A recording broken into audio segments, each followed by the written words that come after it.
สิ้นเสียงรถไฟฝากไว้เพียงรอยน้ำตาวอนขอวอนพระจงคุ้มครองให้เราทั้งสองกลับมารักกันอีกคนตราบจนอาทิตย์ลับไปไร้ความมืดมน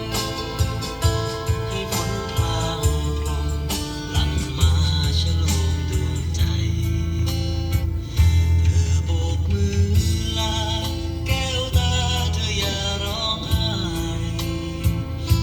ไม่เปลี่ยนแปลไป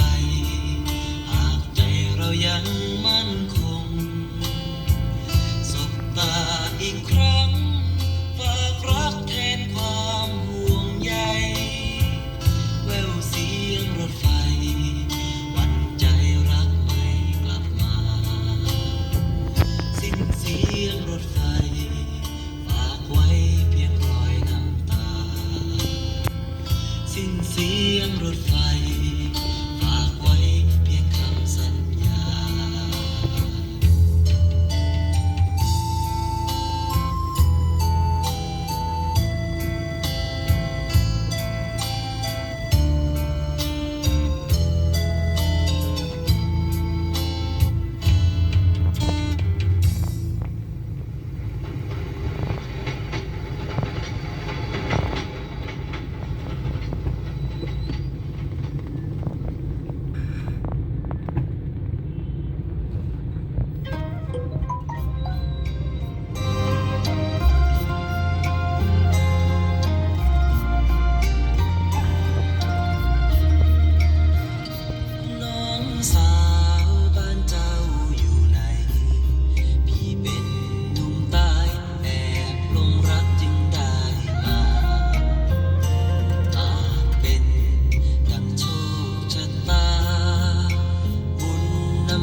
เคยเศร้าอยู่นะ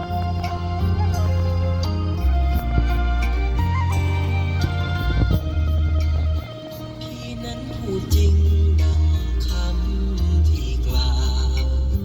อยากพาน้องสาวไปอยู่ปักใต้ด้วยกัน เล่นน้ำทะเลชมสะพานเปรมที่บ้านของฉันรุ่งเช้าฟังธรรมขอพรพนมจากหลวงพ่อทวดสองเราสัญญาเราอยู่ใต้ฟ้าเดียวกัน อยู่ใต้ดวงตะวัน แม้กายห่างกันแต่ใจไม่ห่างจากกันเพื่อเธอจะกลับมาสร้างตำนานว่าหนุ่มหาดใหญ่คงไม่คอยนานเมื่อลมรักษาเชียงใหม่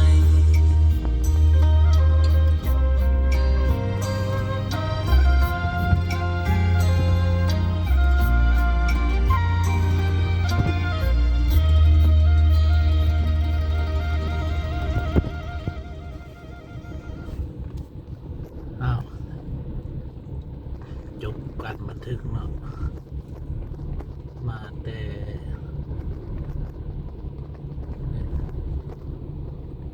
ไฟแดงไฟแดงยังก็ไฟแดงคนต้อง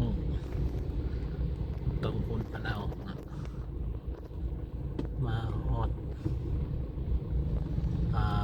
สามแยกโทรภาพอ่ะจบมานี้